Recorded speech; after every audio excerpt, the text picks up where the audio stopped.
Welcome back to another transcriber from Reddit video. Today's topic will actually be in conjunction with another video that I did earlier. I did a short reaction to at Underdog Theology, Doug Wilson proven wrong in less than a minute. When I did that video, I did it as a short, and I did it with the intent of doing a follow-up video with sources to prove why Doug Wilson is wrong.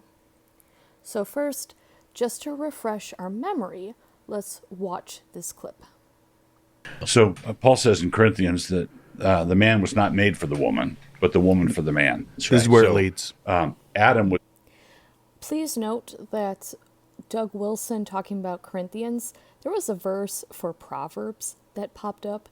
That's not 1 Corinthians, so I'm not going to look that up because Doug Wilson wasn't interested in providing the actual verse for Corinthians. Made for dominion, for the garden, and to turn the world into a garden. Right. Adam was created with a mission, and Eve was created to tend the gardener. So that's right. He was created to tend the garden. She's created to tend the gardener. Also, please note that while Dean Lentini is looking this up, Doug Wilson and the people who are platforming him do not share the verse that Doug Wilson is saying that he is referencing. Tend the garden. God blessed them, and God said to them, "Be fruitful, multiply, fill the earth, and subdue it. Rule the fish of the sea, the birds of the sky, and every creature that crawls on the earth." Them, Doug. Yes, them, Doug. Now, I'm sure you might be thinking, well, what if he's wrong? What if Dean is wrong? What if Doug is actually right? What if there's something hidden in the original Hebrew text of the Old Testament that we're missing? Well, for that, let's turn to Philip B. Payne's book, Man and Woman, One in Christ, an exegetical and theological study of Paul's letters.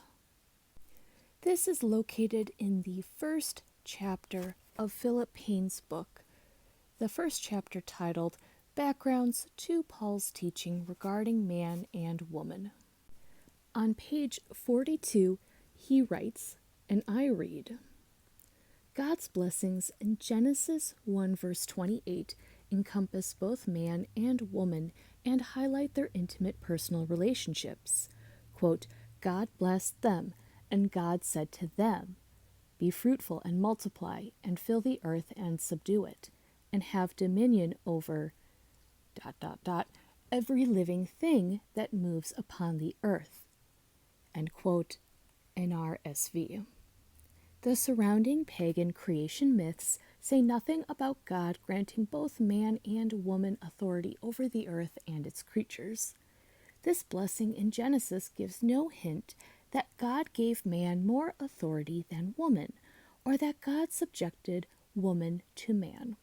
God's granting of authority to man and woman without differentiation supports that they are equally created, quote, in his image, end quote. In Genesis 1 verse 29, God grants man and woman together all plants for food. Nothing in the first chapter of Genesis grants man priority in status or authority over woman. So yeah, them, Doug. Stop twisting things so you can live in your male fantasy of a male-dominated universe.